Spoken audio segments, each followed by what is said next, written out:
बिस्मिल्लाहिर्रहमानिर्रहीम। अस्सलाम वालेकुम नादरीन, आप यूट्यूब चैनल देख रहे हैं। मैं इमरान खान हूँ। नादरीन, ईरानी सदर पाकिस्तान आ रहे हैं आज के दिन में और उसकी वजह से इस्लामाबाद में सिक्योरिटी के बहुत इंतजाम किए गए। बहुत सारे रास्ते बंद हैं, बहुत सारे दफातर जो हैं वो उन्हें बंद रखा जाएगा। वजह यह है कि पाकिस्तान में जब भी कोई गैर मुल्की आता है तो हमारे यहाँ पे बड़ी मुसीबत बन जाती है। सिक्योरिटी के बड़े सीरियस मसाइल हैं, दहशत गर्दी लगातार हो रही है और इस बात का खतरा रहता है कि कोई दहशत गर्दी का वाकया ना हो जाए, क्योंकि बड़ी मुश्किल से किसी को मनाकर पाकिस्तान में लाया जाता है। सरमायाकारी पाकिस्तान से जा रही है।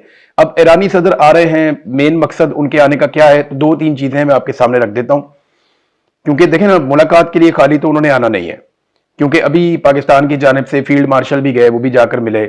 शहबाज शरीफ की भी मादी में मुलाकात हुई, इसी तरह मोहसिन नकवी गए, वो भी पैगाम रसानी करके आए। तो कुछ चीजें जो हैं वो मिलकर ईरानी सदर को भी बतानी है। देखें, जो एपिसोड हुआ स्विट्जरलैंड में, उसमें पाकिस्तान को उनकी मेहनत का सिला नहीं मिला। पाकिस्तान का प्रॉब्लम यह था, या पाकिस्तान के मौजूदा रजीम का, कि फील्ड मार्शल और शहबाज शरीफ को एक तस्वीर और एक वीडियो की तलाश थी, जो उनका हक बनता था। उन्हें लगता है कि उन्होंने इतनी मेहनत की है, भाग दौड़ की है, चक्कर लगाए मुमालिक के, बहुत टाइम और बहुत पैसा भी लगाया, बड़ी कोशिश की उन्होंने, और अमेरिकन की फेस सेविंग के लिए बड़ा जोर लगाया, बड़ी मेहनत की। तो उनका यह हक बनता था कि एक तस्वीर ऐसी बन जाती जिसमें वो मिडिल में खड़े हुए होते और दोनों लोग उनकी तारीफ करते, और इस तरह वो पाकिस्तान के अंदर एक नैरेटिव बनाते कि हम तो बहुत कामयाब है, हमने बड़ी शानदार डिप्लोमेसी की है, तो पाकिस्तान के लिए हमने बड़ी कुर्बानी दी है और पाकिस्तान का पूरी दुनिया में बड़ा एहतराम हो रहा है हम दो लोगों की वजह से। हालांकि इनकी जगह कोई और भी वजीर आजम होता या सदर होता, उसको यह मौका मिल जाता, क्योंकि अमेरिकन को फेस सेविंग चाहिए थी। पाकिस्तान एक अच्छी ऑप्शन के तौर पर यहां पर मौजूद था और फील्ड मार्शल ने अपनी वफादारी का और हमायत का यकीन भी डोनाल्ड ट्रंप को बहुत अच्छे से दिला रखा है। तो अब ईरानी सदर आ रहे हैं, वो तस्वीर जो ना बन पाई, ये एक तरह से उसकी कंपनसेशन हो जाएगी। ईरानी सदर यहां पे आएंगे, क्योंकि देखें अरागची वगैरह जो है, कालीबाफ, वो गए हैं वहां पे कतर में, और जो मुज़ाकराती टीमें हैं वो मुज़ाकरात भी कर रही हैं। पीर वाले दिन एक और दौर होगा मुज़ाकरात का।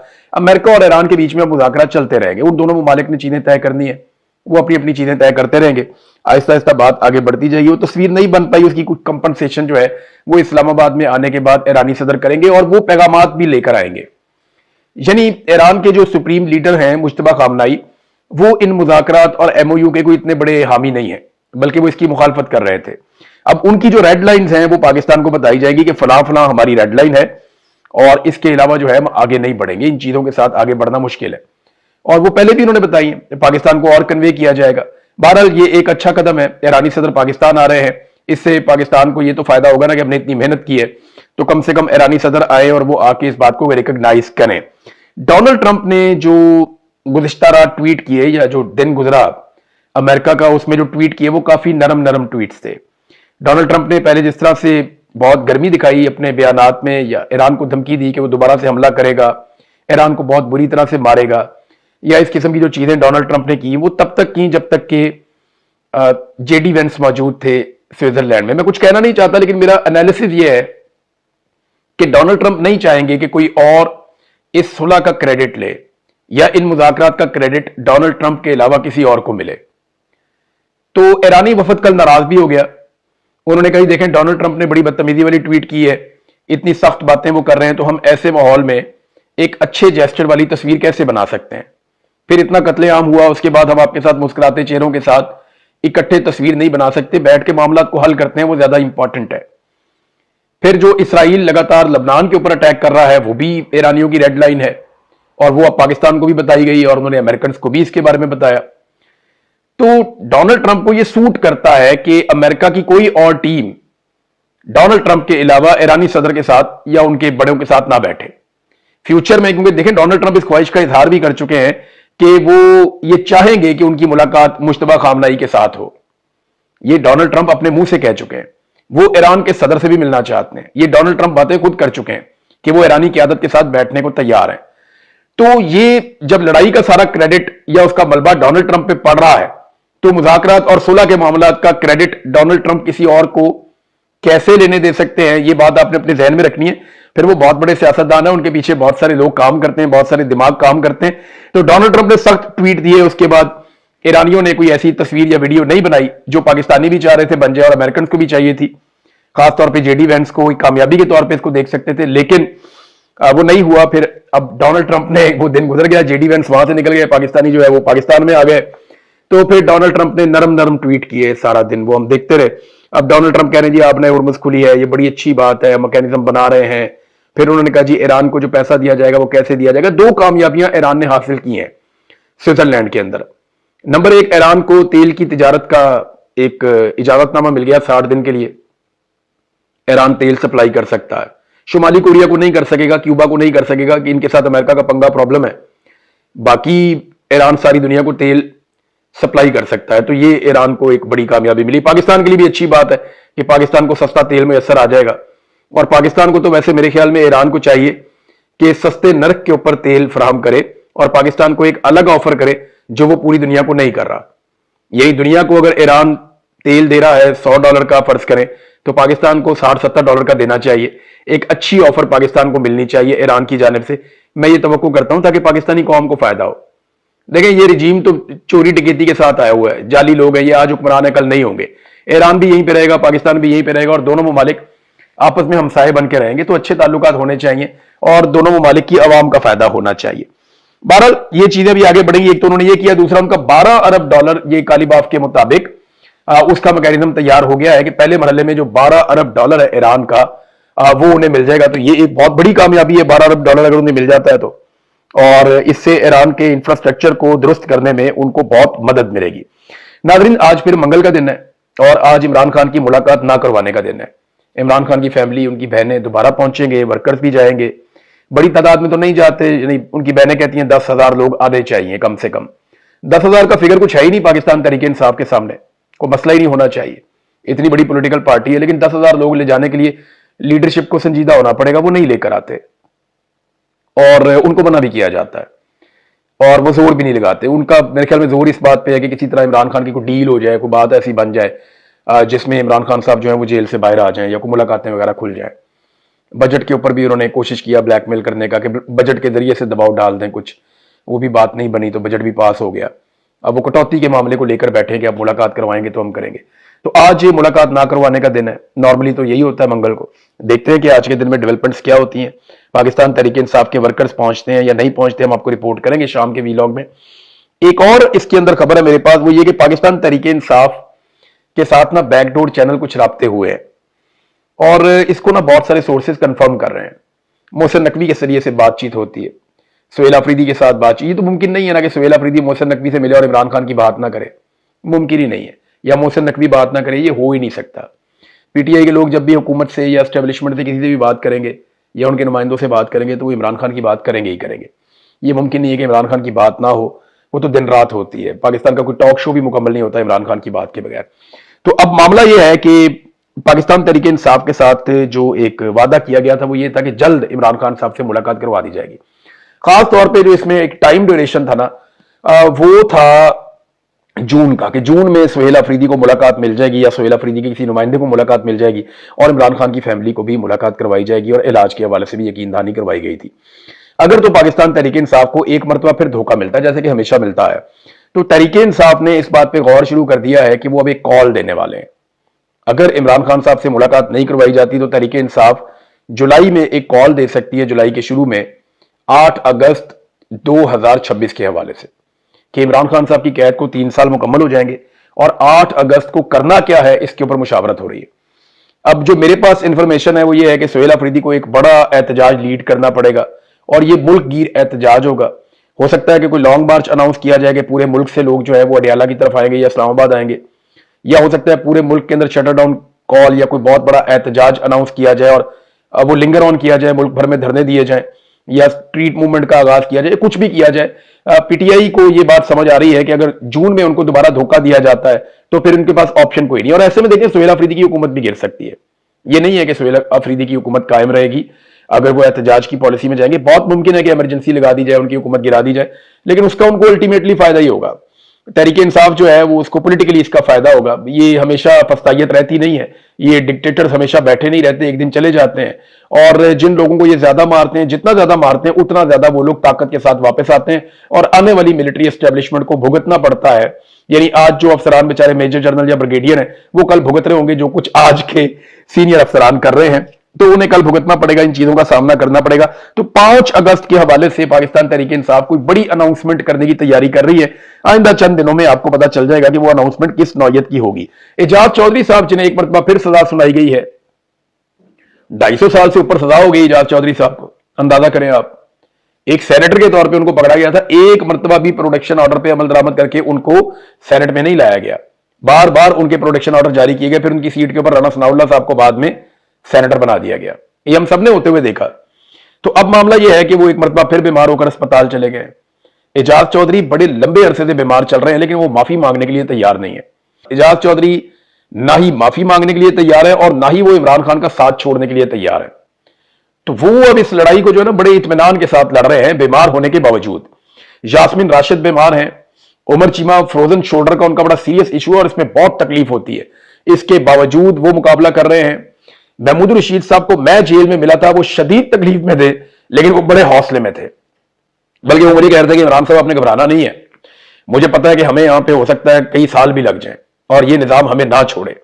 तो मैंने कहा जी आप ज़हनी तौर पर कहते, मैं बिल्कुल ज़हनी तौर पर तैयार हूं, मैं यहां लंबा टाइम गुजारने के लिए ज़हनी तौर पर तैयार हूं। अल्लाह ताला हमारी मदद करेगा, ये निजाम हमें नहीं छोड़ेगा। और वो काफी बीमार थे, यानी उन्हें दिक्कत हो रही थी बातचीत करने में भी, उस वक्त वो काफी बीमार थे मियां महमूद रशीद साहब, और मैं जाती तौर पे इस बात का गवाह हूं। लेकिन वो बड़े हौसले में थे, बड़े मजबूत थे मियां महमूद रशीद साहब। मेरी उनसे एक मुलाकात हुई और जरा थोड़ी सी हमें जबरदस्ती भी मुलाकात करनी पड़ी, क्योंकि जेल का अमला में रोक रहा था। वो इस तरफ से आए थे और मैं इस तरफ से गया था। तो हमने फिर कहा नहीं जी हम बात करेंगे तो हम जाएंगे, अदरवाइज आप हमारे साथ जबरदस्ती आपको करनी पड़ेगी। तो वो फिर उन्होंने थोड़ा हमें टाइम दिया, हमने बातचीत की आपस में। 2 मरतबा मुझे महमूद रशीद साहब से बात करने का सामने आकर मौका मिला। वो भी बीमार थे। यास्मीन राशिद साहबा कैंसर सर्वाइवर, बार बार बीमार हो जाती हैं, बार बार उनको प्रॉब्लम्स होते हैं, लेकिन उसके बावजूद उनको भी नहीं छोड़ा जा रहा। तो एजाज चौधरी साहब की हालत काफी खराब है, वो बीमार है, उनको एक मरतबा फिर अस्पताल मुंतकिल किया गया, लेकिन सिस्टम को परवाह ही नहीं। मैंने आपको बताया था कि अहमद फरहाद साहब को गिरफ्तार किया गया था। अहमद फरहाद साहब को 3 MPO के तहत जो पहली खबर आई थी कि पुलिस ने उनको हिरासत में ले लिया, और 3 MPO के तहत जब आप किसी को हिरासत में लेते हैं तो फिर आप उसको जेल भिजवा देते हैं और नजरबंद कर देते हैं। लेकिन अहमद फरहाद साहब का जेल में भी पता नहीं चला। हमारे कुछ सहाफी दोस्त हैं, उन्होंने इंक्वायरी की। मैं डायरेक्टली, क्योंकि वहां पे हमारे राब्ते नहीं हो पा रहे आजाद कश्मीर में, तो जो मेरे जर्नलिस्ट दोस्त हैं जो ढूंढ रहे थे अहमद फरहाद को, उन्होंने काफी इंक्वायरी की, कई थानों में पता किया, बहुत सारी जगहों पे बंदे भिजवाए, लेकिन उनका पता नहीं चला। जो पुलिस के अंदर सोर्सेज हैं उनसे बात की तो उन्होंने कहा जी हमने पकड़ा जरूर था पुलिस ने, लेकिन अब हमारे पास नहीं है। फिर जेलों से पता करवाया तो 3 डिफरेंट जेलों से जो इंफॉर्मेशन आई है अभी तक वो ये है कि अहमद फरहाद साहब वहां पे मौजूद नहीं है। अब उन्हें कहां छुपाया गया, कौन उन्हें लेकर चला गया, इसके बारे में कुछ पता नहीं है। मैंने उनकी फैमिली के साथ भी राब्ता किया और उन्होंने जो अभी तक मुझे इंफॉर्मेशन दी, उन्होंने कहा जी हमें कोई मालूमात मिलेंगी तो हम आपको जरूर बताएंगे। हमें भी सिर्फ यही पता चला था कि अहमद फरहाद को 3 MPO के तहत गिरफ्तार कर लिया गया है, उसके बाद हमें कोई इतला नहीं मिली। उसके बाद जो हमें पहली इतला मिलती है वो आपके ट्वीट के जरिए मिलती है कि उनका पता नहीं चल रहा, और हमें अभी तक उनके बारे में कुछ नहीं पता।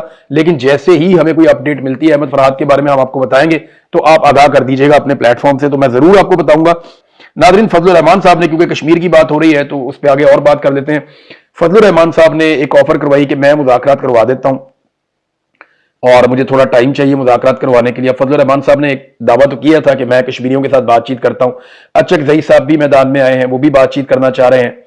तो कश्मीर के मामले में अपोजिशन को अपना रोल जरूर प्ले करना चाहिए। देखिए, हुकूमत रोजाना वहां पे बंदों को मार रही है, जख्मी कर रही है, गिरफ्तार कर रही है, एक नफरत फैला रही है। तो कश्मीर के अंदर ना लंबे अरसे तक आपकी ये पॉलिसी चल नहीं सकती। ओवरसीज कश्मीरियों के अंदर बहुत सख्त रद्देमल पैदा हो गया। ये यहां पे बहुत सारे ऐसे शहरी हैं जो एहतजाज हमेशा किया करते थे इंडिया के खिलाफ कि इंडिया मकबूजा कश्मीर में जुल्म कर रहा है। अब पाकिस्तान की मिलिट्री एस्टेब्लिशमेंट की ऐसी घटिया पॉलिसी है कि उनके नतीजे में वही शहरी जो बरतानिया में रहते हैं वो अब एहतजाज करते हैं पाकिस्तान के खिलाफ कि जनाब आजाद कश्मीर के अंदर जुल्म हो रहा है। पहले जो मकबूजा कश्मीर में जुल्म की वजह से इंडिया के खिलाफ एहतजाज करते थे, अब वो आजाद कश्मीर में जुल्म की वजह से पाकिस्तान के खिलाफ एहतजाज कर रहे हैं। ये हमारी मिलिट्री एस्टेब्लिशमेंट की पॉलिसी ने यहां पे लाकर पाकिस्तान को खड़ा कर दिया। फजलुर रहमान साहब ने कहा कि धरने वर्ने मौखर करें और जो अगला प्लान है उसको मौखर करें और मुझे वक्त दें, मैं इस मामले का कोई हल निकालता हूं।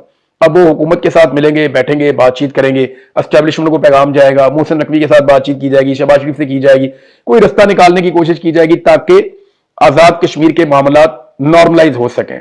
देखिए, लोग अपना हक मांग रहे हैं, उन्हें उनका हक मिलना चाहिए और कोई रास्ता निकाल कर लोगों को देना चाहिए। अगर आप ये कहते हैं कि लोग वोट के जरिए से अपना हक दें, तो फिर जिस पार्टी ने ये मुतालबात किए हैं उन्हें इलेक्शन लड़ने का मौका दें। आपने उनको कलअदम करार दे दिया है, उनके बंदे उठा के सारे 4th शेड्यूल के अंदर डाल दिए। हम सारे जानते हैं कि वो दहशतगर्द नहीं है।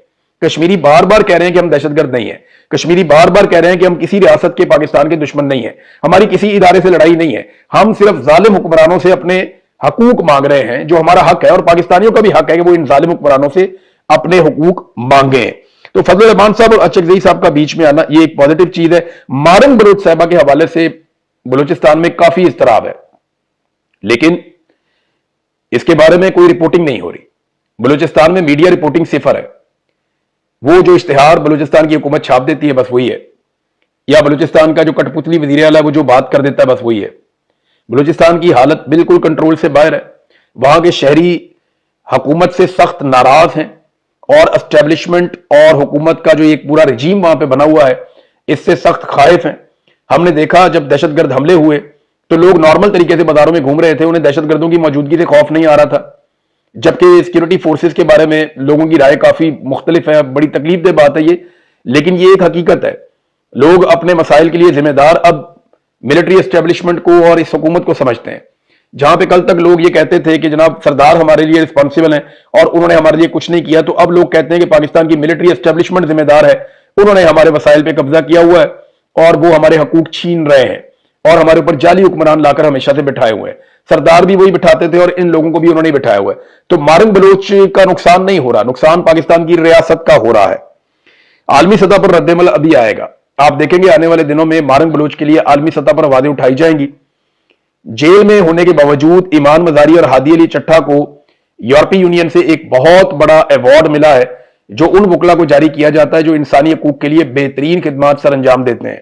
सबसे पहले यह अवार्ड नेल्सन मंडेला को मिला था और अब यह अवार्ड जो है वो हादी अली चट्टा और ईमान मजारी को मिला है। पाकिस्तान के लिए एक बड़ा एजाज है, लेकिन बड़ी बात यह है कि ये दोनों अहबाब, खातून और हजरत, दोनों जो है वो इस वक्त जेल के अंदर बंद है और उनको जेल में बंदिश के बावजूद ये अवार्ड मिला है। पाकिस्तानियों के लिए तो फख्र की बात है, लेकिन पाकिस्तानी रियासत के लिए या पाकिस्तानी हुकूमत के लिए ये शर्मिंदगी की बात है। इसमें कोई काबिल फख्र चीज नहीं है। नाजरीन, एक और चीज मैं आपके साथ शेयर करता हूं कि काले चैनल के खिलाफ अमजद अली साहब है जी, ये खैबर पख्तूनख्वा से बड़े दबंग और बड़े मजबूत आवाज है। उन्होंने काले चैनल के खिलाफ खैबर पख्तूनख्वा असेंबली में आवाज उठाई है। और मैं देखिए काले चैनल के बारे में मैं आपको एक बात बताऊं कि एक दिन आएगा कि काले चैनल के बारे में सारे आवाज उठाएंगे, क्योंकि ये काला चैनल किसी का नहीं है, ये किसी पॉलिटिकल पार्टी का सपोर्टर नहीं है, ये मिलिट्री एस्टेब्लिशमेंट का चैनल है जिसको एजेंसियां चलाती हैं। और काले चैनल के बारे में मैं आपको एक दो चीजें बता दूं। देखें, हर चैनल जब बनता है ना तो उसका एक फाइनेंशियल मॉडल होता है, यानी वो कैसे सस्टेन कर सकता है। मिसाल के तौर पे मैं एक चैनल बनाता हूं, वो 100 रुपया कमाता है, तो मैं उस चैनल के ऊपर 50 रुपए खर्च लूंगा, 60 रुपए खर्च लूंगा, 70 रुपए खर्च लूंगा। अगर मैं बहुत ही शौकीन हूं तो मैं 90 रुपए खर्च लूंगा, और अगर मैं उसको बैलेंस करके भी चलाता हूं तो मैं 100 रुपया कमाऊंगा, 100 रुपया खर्च लूंगा कि ठीक है मेरा चैनल बैलेंस में चल रहा है, अपना खर्चा तो उठा रहा है, कम से कम ये तो मैं करूंगा ना। लेकिन ऐसा मैं कभी नहीं करूंगा कि मेरा चैनल 10 रुपए कमा रहा है और हर महीने में उसके ऊपर 100 रुपए लगाऊं, या मेरा चैनल 5 रुपए कमा रहा है और हर महीने में उसके ऊपर 100 रुपया लगाऊं। तो ये फाइनेंशियली ये चैनल वायबल ही नहीं है, यानी इसका जो फाइनेंशियल मॉडल है वो बिल्कुल ही गलत है। इस चैनल के ऊपर करोड़ों रुपया खर्च किया जाता है, बहुत सारे मुलाजमीन रखे हुए हैं, बहुत सारे लोग जो हैं वो यहां पे काम करते हैं, बहुत सारे एनालिस्ट हैं, पूरा एक बहुत बड़ा दफ्तर है, एक बहुत बड़ा सिस्टम है। ये जो जो लोग इसके ऊपर इंटरव्यूज देते हैं या लेते हैं उनको भारी तनख्वाहें और पैसा दिया जाता है, उनके चेक जारी करवाए जाते हैं और ये एजेंसियों के दफ्तरों से पैसा आता है जो काले चैनल पे खर्च किया जाता है, और एजेंसियों के जेरे कंट्रोल ये चैनल है। ये किसी सियासतदान को दुरुस्त नहीं मानते, ये सिर्फ मिलिट्री एस्टेब्लिशमेंट के एजेंडे को फॉलो करता है ये चैनल। तो आज अगर ये चैनल पाकिस्तान तरीके इंसाफ को गाली दे रहा है तो याद रखिएगा, इन्होंने तरीके लब्बैक को गाली दी, तरीके इंसाफ को गाली दी, आजकल कश्मीरियों को गद्दार कह रहे हैं, बलोचों को गद्दार कह रहे हैं। आने वाले वक्त में ये PMLN को भी गाली देगा, पीपल्स पार्टी को भी गाली देगा, ANP को भी गाली देगा, फजल रहमान को भी गाली देगा। ये हर एक को टारगेट करेगा। जो जो मिलिट्री एस्टेब्लिशमेंट के मफाद के खिलाफ जाएगा, काला चैनल उस पर हमला करेगा। और याद रखिएगा, एक दिन सारी पॉलिटिकल पार्टी इस काले चैनल के खिलाफ हो जाएंगी। ये चल ही नहीं सकता, इसका मॉडल ही नहीं है सस्टेनेबल। यानी ये करोड़ों रुपए इसके ऊपर लगाया जा रहा है, पैसा आ कहां से रहा है? हम सोशल मीडिया पे काम नहीं करते, हमें नहीं पता डिजिटल प्लेटफॉर्म ये कितने पैसे कमा रहा है। ये डिजिटल प्लेटफॉर्म जितना पैसा लगा रहा है ना, उसका 5 से 10% भी नहीं कमा रहा। ये मेरी अपनी राय है। ये काला चैनल और इस तरह के और बहुत सारे छोटे मोटे इन्होंने बनाए हुए हैं। ये मिलिट्री एस्टेब्लिशमेंट का डिजिटल मीडिया है जिसको पूरे पाकिस्तान को रद्द करना चाहिए और इनको गुड बाय कर देना चाहिए, इनको देखना ही नहीं चाहिए। ये फजूल है बिल्कुल, ये एजेंडे के ऊपर चलते हैं। तो नाज़रीन, अब तक के लिए इतना